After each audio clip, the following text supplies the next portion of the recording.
आकाश on ट्रॅव्हलमध्ये स्वागत आहे तुमचं. आणि आज आपण आलेलो आहोत चैत्यभूमी दादर मुंबई या ठिकाणी. आणि बघू शकता आता मी एंट्री गेटजवळच आहे. तर चैत्यभूमी म्हणजे डॉक्टर बाबासाहेब आंबेडकर यांचं स्मृती स्मारक आहे. तर 6 डिसेंबर 1956 रोजी जेव्हा डॉक्टर बाबासाहेब आंबेडकर यांचं महापरिनिर्वाण झालं तेव्हा लाखो करोडो अनुयायांच्या उपस्थितीमध्ये त्यांचं दादर चौपाटी या ठिकाणी अंत्यसंस्कार करण्यात आले आणि त्याच्या स्मरणार्थ इथे हे स्मारक उभारण्यात आलेलं आहे. आणि आता 6 डिसेंबर जवळ आलेली आहे आणि त्यांच्या स्मृतींना उजाळा देण्याची वेळ आलेली आहे, म्हणून म्हटलं हा व्लॉग आपण केला पाहिजे.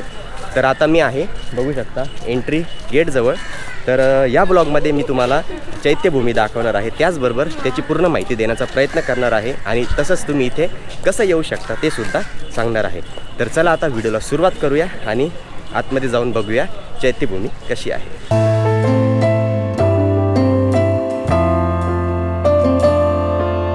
चैत्यभूमीला जाण्यासाठी तुम्हाला मुंबईच्या दादर रेल्वे स्थानकावर पोहोचावे लागते. दादर रेल्वे स्थानकावरून चैत्यभूमी केवळ 1.5 किलोमीटरच्या अंतरावर आहे, त्यामुळे तुम्ही पायी सुद्धा तिथपर्यंत जाऊ शकता. तसेच स्टेशनच्या बाहेरून तुम्हाला टॅक्सी किंवा रिक्षा देखील अगदी सहजपणे मिळू शकते. तसेच तुम्ही स्वतःच्या गाडीने देखील दादरला पोहोचू शकता. चैत्यभूमीला पार्किंगची देखील व्यवस्था आहे. तर बघू शकता आता गेटमधून आतमध्ये आलेलो आहे आणि मधला परिसर बघू शकता. आता 6 डिसेंबर जवळ आलेली आहे, त्यामुळे इथे तयारी सुरू झालेली आहे. कारण की लाखोच्या संख्येने इथे पब्लिक येते आणि त्यांना मॅनेज करण्यासाठी इथे खूप मॅनेजमेंट लागते. आणि आतमध्ये येतच आपल्याला भव्य असा अशोक स्तंभ दिसतो आणि या बाजूला आहे चैत्यभूमी स्मारक जिथे आपण जाणार आहोत. पण त्याच्या ह्या बाजूला इकडे दादर चौपाटी आहे. सो तिकडे बीच आहे म्हणजे, तर तिथे सुद्धा तुम्ही जाऊ शकता. बघा इकडे दादर चौपाटी आहे, तर तिथे आपण नंतर जाणार आहोत. तर मंडळी हा जो अशोक स्तंभ आहे त्याच्या मागेच इथे ना एक व्ह्यूइंग पॉईंट आहे, म्हणजे इथून तुम्ही पूर्ण चौपाटीचा जबरदस्त असा व्ह्यू बघू शकता. उद्यान आहे, पण आता सध्या 6 डिसेंबरचं इथे कामकाज सुरू आहे, डेव्हलपमेंट सुरू आहे, त्यामुळे आपण तिथे जाऊ नाही शकत. पण जेव्हा तुम्ही इथे याल ना इथे नक्की जा. इथून इतका अप्रतिम व्ह्यू दिसतो ना, पण आता मी तुम्हाला दाखवू नाही शकत, त्यासाठी माफी असावी. तर बघू शकता आता आपण ॲक्च्युअल स्मारकाकडे चाललेलो आहोत. आणि हे बघा इकडे स्मारक आहे आणि या साईडला तुम्हाला कंटिन्युअसली बीच दिसत राहील. हे बघा इकडे चौपाटी आहे.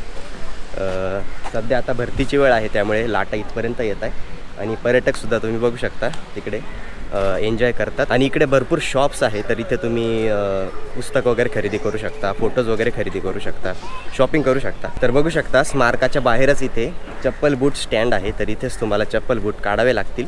आणि इकडे गेट आहे. तर आतमध्ये माहीत नाही आपल्याला फोटोज किंवा व्हिडिओज काढू देतात की नाही, पण मोबाईलमध्ये तर मी नक्कीच ट्राय करेल तुम्हाला दाखवण्याचं. तर मंडळी आता आतमध्ये आलेलो आहे आणि बघू शकता आता स्मारक आहे इकडे, तर तिथे तर आपण जाणारच आहोत. पण आजूबाजूचा जो परिसर आहे तो सुद्धा खूप जबरदस्त आहे, खूप छान आहे. तर इकडे बाजूला एक उद्यान बनवण्यात आलेलं आहे, तर इथे बघू शकता तुम्ही बसून मस्त निसर्गाचा आनंद घेऊ शकता आणि या परिसराचा. आणि इकडे एक उद्यान आहे, तर तिथे तथागत भगवान बुद्धांची मूर्ती आहे. हे बघा इकडे मूर्ती आहे, सो तिचे मी तुम्हाला क्लोजअप शॉट्स दाखवेल. तर मस्त आहे खूप, नक्की भेट द्या. तर इथे तुम्ही थोडा वेळ बसू शकता मस्त. हे बघा वातावरण पण खूप छान आहे. तर आता आपण आतमध्ये जात आहोत.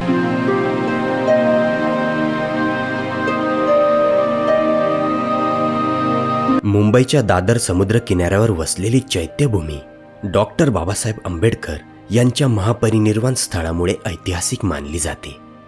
6 डिसेंबर 1956 रोजी बाबासाहेबांनी शेवटचा श्वास घेतला आणि 7 डिसेंबर 1956 रोजी याच ठिकाणी त्यांच्यावर अंतिम संस्कार करण्यात आले. तेव्हा लाखोच्या संख्येने अनुयायी उपस्थित होते.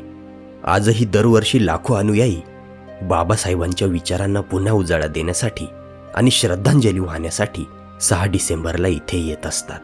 त्यामुळे शासनाने चैत्यभूमीला अवर्ग पर्यटन स्थळ घोषित केले आहे.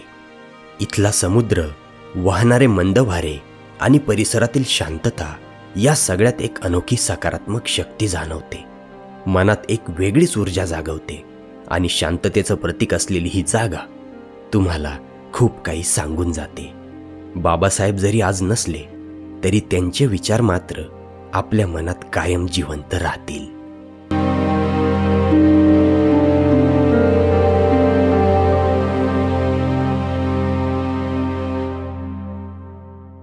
तर मंडळी, आतमध्ये जाऊन आपण बाहेर आलेलो आहोत आणि जसं की आपण बघितलं आतमधला परिसर खूप जबरदस्त आहे. तसं आपल्याला आतमध्ये जास्त शूट करता नाही आलं स्मारकाच्या आतमध्ये, कारण की आतमध्ये फोटोग्राफी आणि व्हिडिओग्राफी अलाउड नाही आहे. पण खूप रिक्वेस्ट केल्यानंतर आपल्याला 1-2 फुटेजेस त्यांनी काढू दिलेले आहेत. तसं तुम्ही इथे प्रत्यक्ष याल तेव्हा तुम्हाला इथे बघता येईल. आणि आता पर्यटकांची गर्दी इथे वाढत आहे, कारण की आता दुपार होत आलेली आहे. तर बरेच गर्दी आता होत आहे. तर आता इथला परिसर बघितलेला आहे. तर आता आपण बीचवर जाऊया, चौपाटीवर. तर मंडळी, आता आपण आलेलो आहोत दादर चौपाटीवर, म्हणजेच बीचवर. आणि बघू शकता खूप जबरदस्त बीच आहे आणि इकडे येण्याचा रस्ता आहे खाली.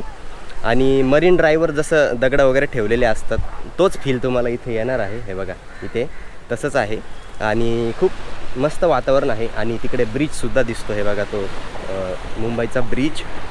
आणि त्यानंतर इकडे हे बघा, इकडे या साईडला स्मारक आहे जिथे आता आपण होतो. तर मजा येणार आहे तुम्हाला. म्हणजे महापुरुषांना श्रद्धांजली वाहिल्यानंतर तुम्ही इथे थोडासा वेळ घालवू शकता, टाईम स्पेंड करू शकता. आणि जेव्हा हे स्मारक नव्हतं, बाबासाहेब आंबेडकर यांचा इथे अंतिम संस्कार करण्यात आला होता, तेव्हा इथे इतकी गर्दी होती की इथे पाय ठेवायला सुद्धा जागा नव्हती. तर बघू शकता आता आपण अपोजिट साईडला आलो आहे आणि इकडे सुद्धा चौपाटी आहे. इकडे पब्लिक जास्त दिसते आणि इथे खाण्यापिण्याचे स्टॉल्ससुद्धा आहे, बघू शकता. तर इथेच तुम्ही घेऊन मस्त इथे सुद्धा खाऊ शकता. हे बघा, सुंदर बीच आहे. आणि आता सध्या भरतीची वेळ आहे, त्यामुळे पाणीसुद्धा इथपर्यंत आलेलं आहे. आणि खूप मोठा बीच आहे, समुद्रकिनारा मोठा आहे आणि त्याच्या तीरावरच चैत्यभूमी बनवलेली आहे.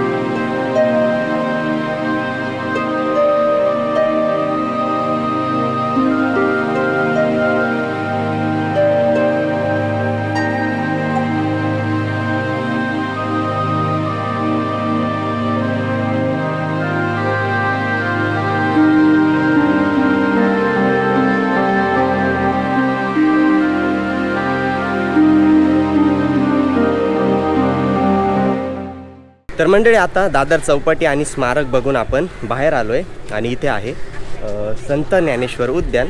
तर आता आतमध्ये आपण जात आहोत आणि कसं आहे उद्यान आपण बघूया. तर इथे बरेच टुरिस्ट आतमध्ये येतात आणि हे बघा, जबरदस्त गार्डन आहे खूप. इथे तुम्ही टाईम स्पेंड करू शकता. तर मंडळी बघू शकता आता आतमध्ये आलेलो आहे आणि खूप मोठं गार्डन आहे, खूप मोठं उद्यान आहे. आणि हे बघा, ही जी कमान आहे मी तुम्हाला बीचच्या बाहेरून दाखवली होती, तर तिथून एंट्री बंद आहे, त्यामुळे आपण मागच्या साईडने आलो आहे. तर मोठं उद्यान आहे. इकडे लहान मुलांचं खेळण्याच्या गोष्टी आहेत. त्यानंतर इकडे बसण्यासाठी जागा आहे. इथे कार्यक्रमसुद्धा होतात आणि मजा येईल तुम्हाला इथे.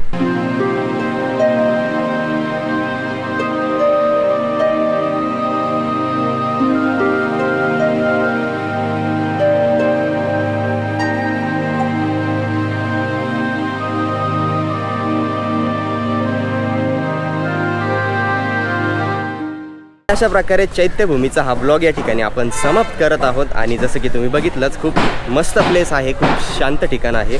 आणि इथे आल्यानंतर तुम्ही 2-3 ठिकाणं फिरू शकता. जसं की चैत्यभूमी जे विहार आहे तिथे तुम्ही जाऊ शकता. त्यानंतर गार्डनमध्ये जाऊ शकता. त्यानंतर बीचवर सुद्धा तुम्ही एन्जॉय करू शकता, टाईम स्पेंड करू शकता. सो मस्त ठिकाण आहे, नक्की विजिट करा.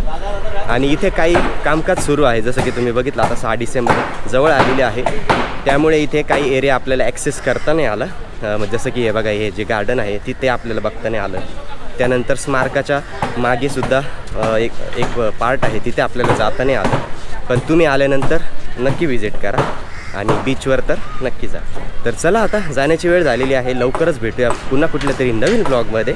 जर तुम्हाला हा व्हिडिओ आवडला असेल तर एक लाईक नक्की करा आणि जर चॅनलवर नवीन असाल तर चॅनलला सबस्क्राईब करा.